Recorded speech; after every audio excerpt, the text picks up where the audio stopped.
देखिए, सवाल बहुत साफ है। कहीं ना कहीं विवाद बहुत सीधा सा है। किरीट सोमैया जी ने जो सवाल पूछा है वो ये कि 2.5 करोड़ रुपए में 2 करोड़ 55 लाख रुपए में एक जमीन खरीदी गई, और उसके बाद जब तक उद्धव ठाकरे चीफ मिनिस्टर नहीं बने थे बीएमसी ने वो रिक्वेस्ट को रिजेक्ट कर दिया था।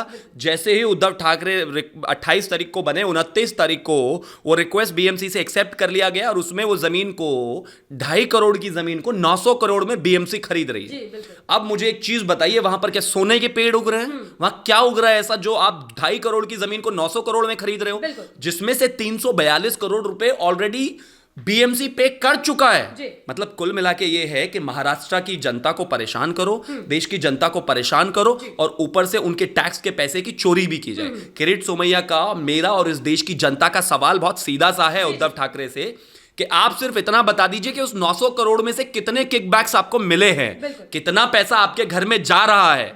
ये सब जानते हैं कि मुंबई में इस समय क्या हाल चल रहा है, किस तरह से हफ्ते से लेकर तमाम चीजें हो रही हैं। सारी चीजें कोरोना का इतना बेहद हाल खराब होने के बाद खोल दी गई हैं, जो कि हिंदुस्तान में नहीं खुली, अलावा मंदिरों के, क्योंकि मंदिरों से तो नफरत है ना ठाकरे एंड फैमिली को। लेकिन अब इंपॉर्टेंट सिर्फ ये है कि जहां तक बात अन्वय नायक की वाइफ के चार्जेस की है और तमाम तरह की है, कहीं ना कहीं जो पूरा प्रोपेगेंडा करके एक जर्नलिस्ट को फंसाने के लिए उन्होंने ये सारी चीजें की, और उसको दिखाने के लिए कि सरकार में, सत्ता में ताकत होती है, उन्होंने ये काम किया। सुप्रीम कोर्ट ने उनको करारा तमाचा मारा और बहुत अच्छी तरीके से बता दिया कि आपने जो किया वो बहुत गलत था, और सारी चीजें क्लियर हो गई। अर्नब गोस्वामी बाहर आ गए। लेकिन प्रॉब्लम यह है कि जैसा कि कहावत है कि जब आप किसी और के लिए खड्डा खोदते हो तो आप खुद ही उसमें गिर जाते हो।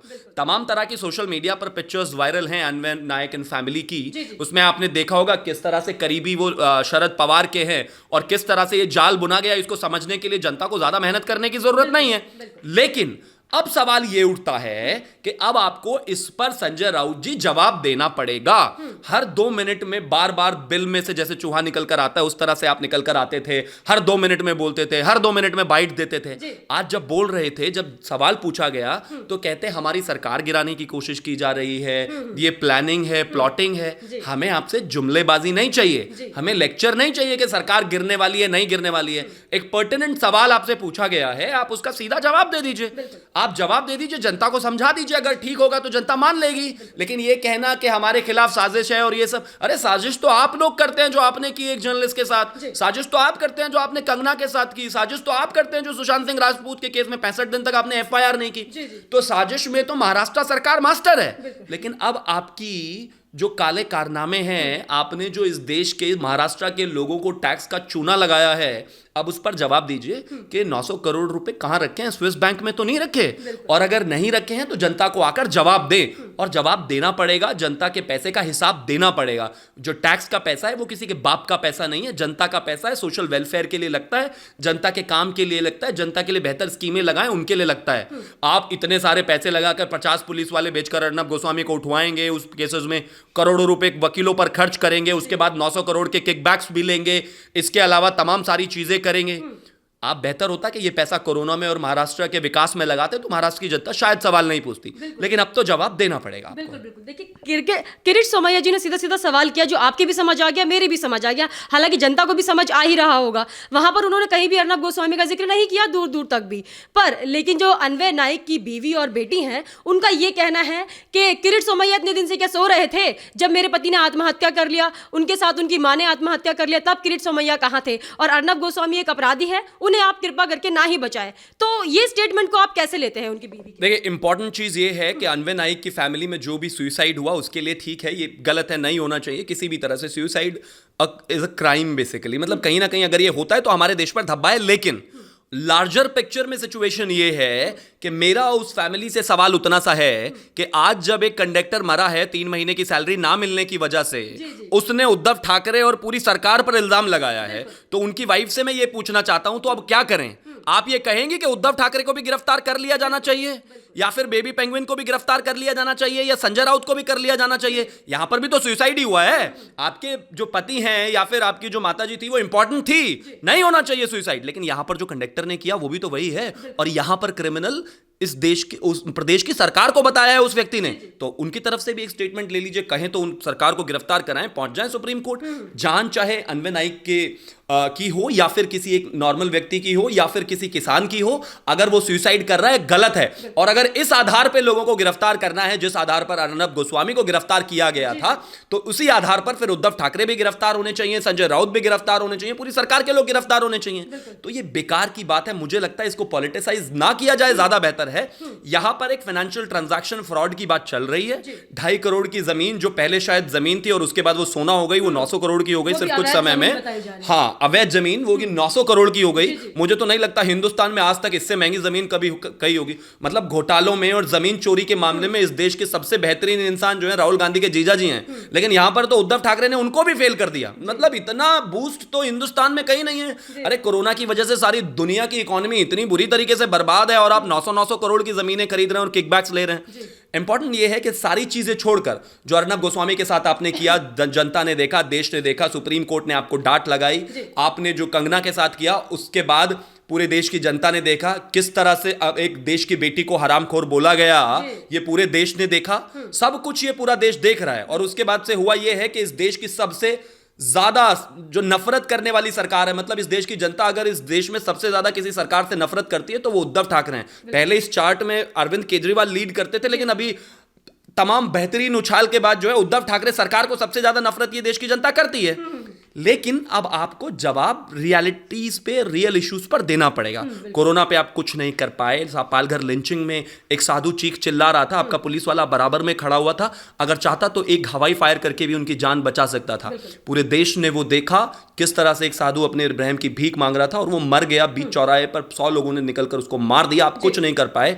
आप इतने नाकारा सरकार चला रहे हैं, लेकिन आज जब अब आपके ऊपर भ्रष्टाचार के आरोप लगे हैं, चलो ठीक है, आप गवर्नेंस नहीं करनी आपको आती, नहीं कर सकते। संजय राउत को सिर्फ आकर बोलना और गाली देने के अलावा कोई काम नहीं है, गवर्नेंस की समझ नहीं है, वो सब ठीक है। लेकिन अगर अब आपने घोटाला किया है और Vadra and family private limited वाला मॉडल अपनाया है और सोचा है कि मैं 5 साल चले या ना चले सरकार थोड़ा पैसा बना लूं, अगर वैसी आपकी अप्रोच है और भ्रष्टाचार पकड़ा है किरीट सोमैया ने, सीधी बात है, आप इस पर जवाब दे दीजिए और जवाब देना चाहिए। जी जी जी। देखिए, संजय राउत ने भी इस पर टिप्पणी की है, उनका बोलना लाजमी भी है क्योंकि हमें उम्मीद थी कि वो बोलेंगे कुछ ना कुछ।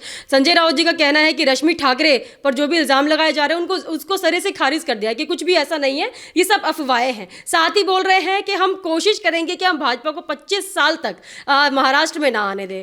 तो उनकी खुद की सरकार अभी 5 साल चल रही है, आगे आने वाले 5 साल चलेगी या नहीं चलेगी वो पता नहीं। तो 25 साल भाजपा के लिए वो ले रहे हैं डिसीजन। नहीं, मुझे लगता है जिस तरह से उन्होंने इस देश की बेटी को हरामखोर कहा, जिस तरह से इस देश में इन्होंने साधुओं को मरवाया, जिस तरह से इस देश में सुशांत सिंह राजपूत के केस में इस देश की जनता के साथ धोखा किया, जिस तरह से कंगना का घर तुड़वाया, वो कहीं ना कहीं ये जो मैसेज दे रहे थे वो भाजपा को नहीं, उनकी जबान फिसल गई। वो उद्धव ठाकरे को ही कह रहे थे कि 25-30 साल अब इन तीनों पार्टियों का महाराष्ट्र में कोई काम नहीं है। जितना बेहतरीन इन्होंने काम किया है कोरोना के दौरान, जितना बेहतरीन इन्होंने काम किया है तमाम जगहों पर, उसको देखते हुए 25 छोड़िए 50 साल आने वाले नहीं है।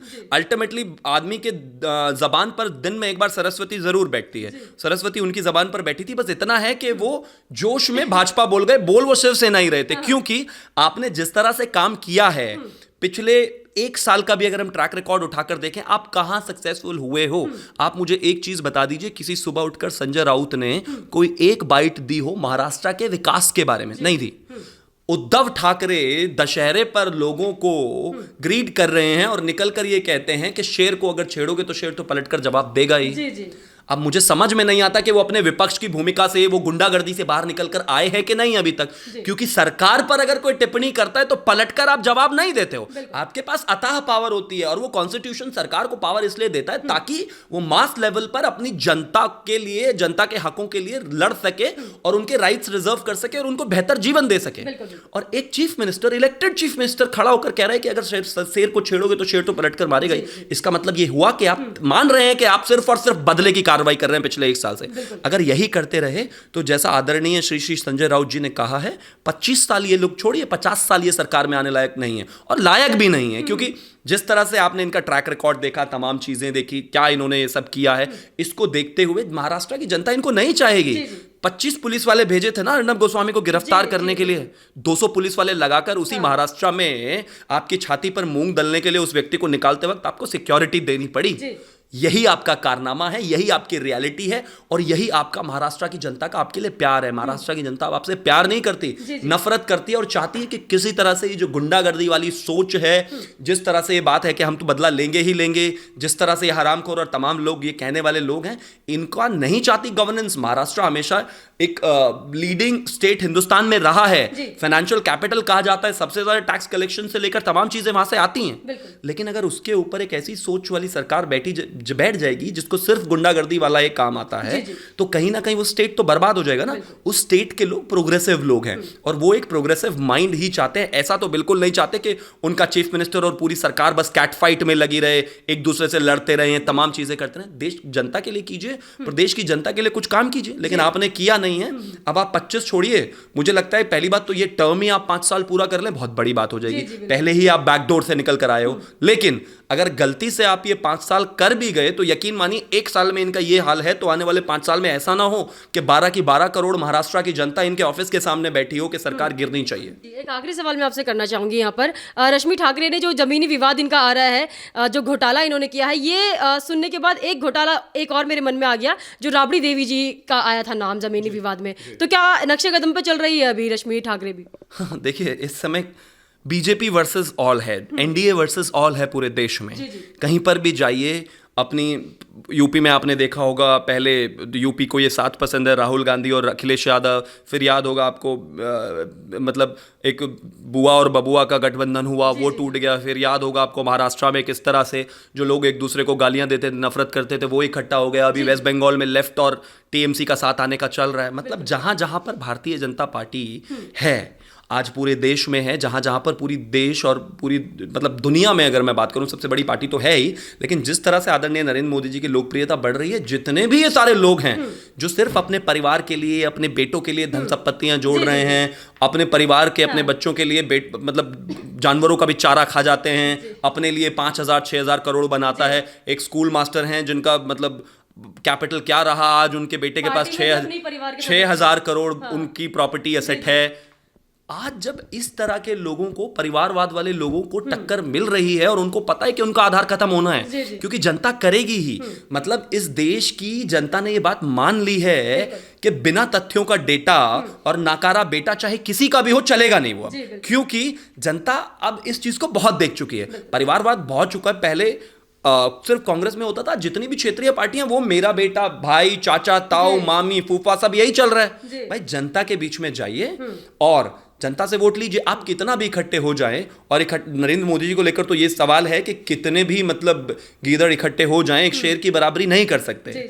हिंदुस्तान में जिस तरह से भारतीय जनता पार्टी आगे बढ़ी है, आने वाले समय में चाहे जितने भी स्टेट्स हों, कितने भी इकट्ठे हो जाएं, भारतीय जनता पार्टी ही रहेगी। और जहां तक बात नक्शे कदम पर चलने की है, तो मैं सिर्फ इतना कहना चाहता हूं कि कंपनी मैटर्स अ लॉट। आप जिस भी व्यक्ति के साथ रहना शुरू कर देते हो, वैसे ही कहलाते हो। किसी शराबी के साथ रहोगे तो दुनिया शराबी कहेगी, जुआरी के साथ रहोगे तो जुआरी कहेगी, और कहीं ना कहीं आप में वो गुण आ भी जाते हैं। तो आजकल जब उद्धव ठाकरे लालू जी के बच्चों से मिल रहे हैं और वो सारा घोलमेल चल रहा है, तो कहीं ना कहीं उन पर भी तो वो असर आएगा। और वो असर दिखा कि उन्होंने भी जमीन चुरानी शुरू कर दी, और वैसे भी महाराष्ट्र में भी तो जमीन चोरों के साथ सरकार बना रखी है ना, तो कांग्रेस का भी थोड़ा बहुत असर आया है, तो वो भी उसी राह पर चल पड़े। लेकिन ये पतन की राह है कि मैं चीफ मिनिस्टर, मेरा बेटा मिनिस्टर, और तमाम कोई और रह गया हो तो परिवार में से उसको भी रख लो।